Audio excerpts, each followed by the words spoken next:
When that old chariot comes, I'm going to leave you. I'm bound for the promised land. Friends, I'm going to leave you. Growing up in such a brutal community shaped Harriet Tubman's views about slavery in society. When she was a child, Tubman was sent to perform labor on the Brodus plantation. She was very kind-hearted, but sometimes it resulted in beatings. One of the women she worked for would whip her when she was not able to stay awake all night, rocking an infant so it wouldn't cry. Later, around age 14, Tubman suffered a harsh head injury when an overseer that was trying to be a slave accidentally struck her with the weight as the slave tried to escape the beating. Seeing the people around her in such poor condition as a result of slavery, she knew this cruel labor must be stopped. Harriet Tubman not only stood up for her beliefs, but also fought to make them come true. Her heroic actions were a turning point and changed history. Tubman's Underground Railroad journeys brought brutality of slavery before the eyes of Northerners and altered their ability to tolerate slavery apart as Southern society. By helping over 300 slaves escape to freedom in the North, Tubman influenced people's views towards slavery. Harriet Tubman helped shape what America is today.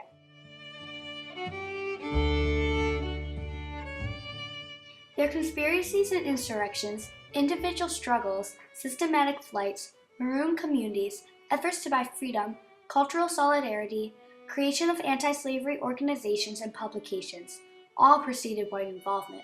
Without the initiative of Afro-American people, without the illumination of the nature of slavery, without their persistent struggle to be free.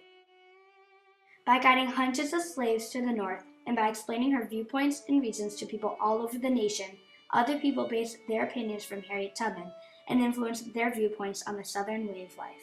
The abolition movement, a movement where people who wanted to end slavery spoke out, started in 1800 and continued to 1870 when slavery was outlawed by the 13th Amendment.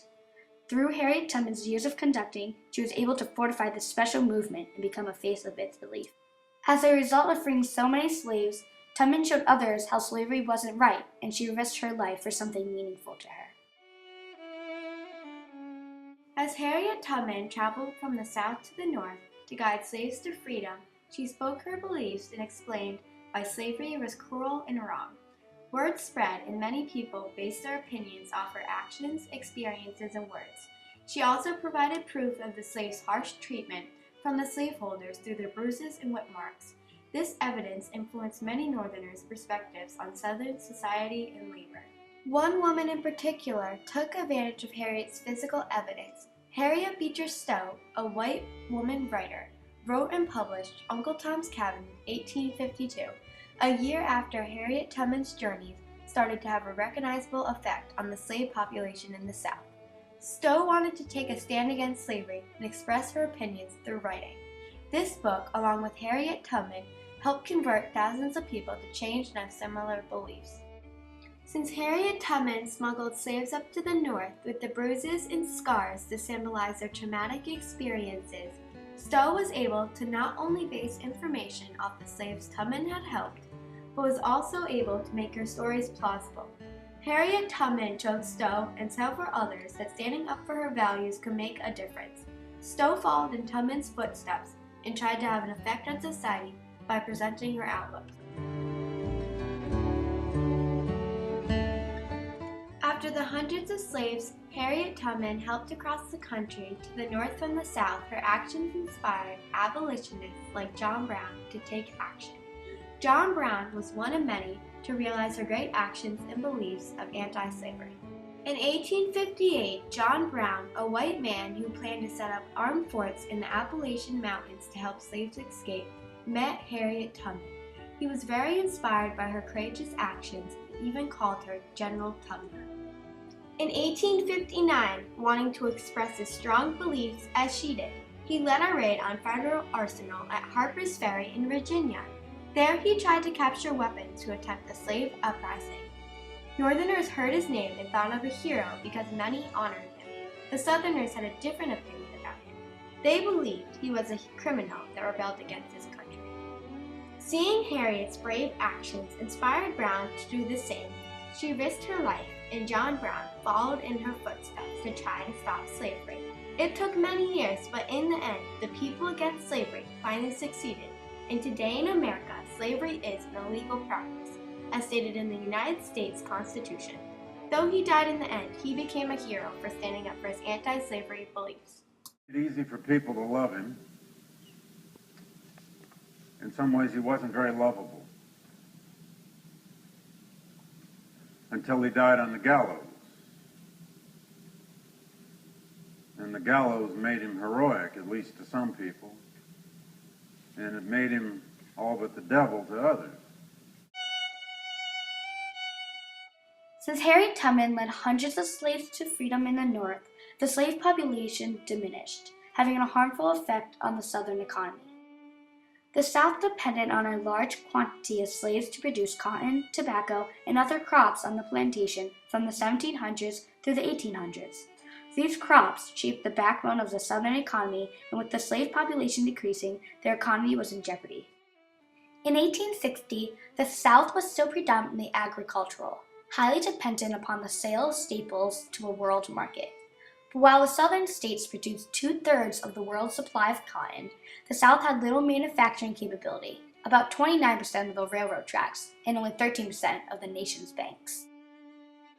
Since the overall production of crops decreased, these crops became more valuable, affecting the amount of sales, thus causing the economy to plummet.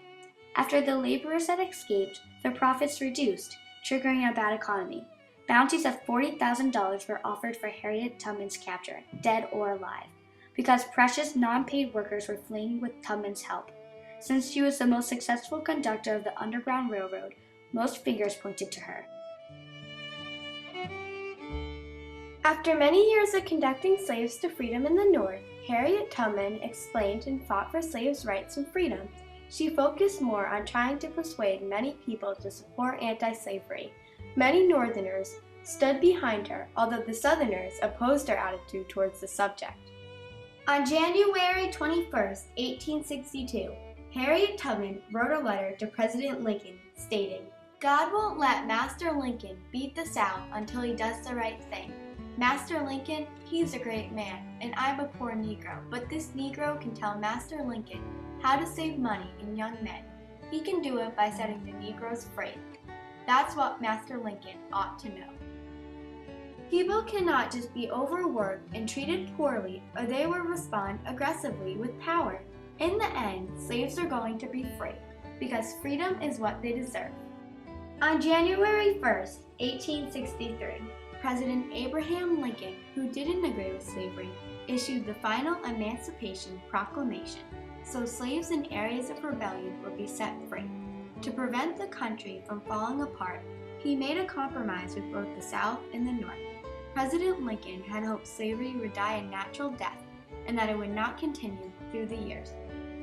Moses of her people, Harriet Tubman influenced President Abraham Lincoln by explaining all the reasons why slavery was wrong and unnecessary. She opened his eyes to the cruelness of slavery. The emancipation of 4.2 million American slaves in the midst of eventually all-out, near-total war by the North on the South to destroy Southern society and its institutions transformed American history, more than just transforming a war. Harriet Tubman was a turning point in history because of her heroic actions in society. She became an important factor in the process of ending slavery in America. Her actions influenced events and people regarding slavery. Other historical figures stood up for their beliefs and made a difference by using her as a role model. Tubman's Underground Railroad journeys brought the cruelty of slavery before the eyes of Northerners and changed their ability to tolerate slavery a part of Southern society. From the first state admitted to the Union to the last, America stands proudly today as a nation where slavery is no longer legal. Harriet Tubman is still well known for many things, especially her contribution to end slavery.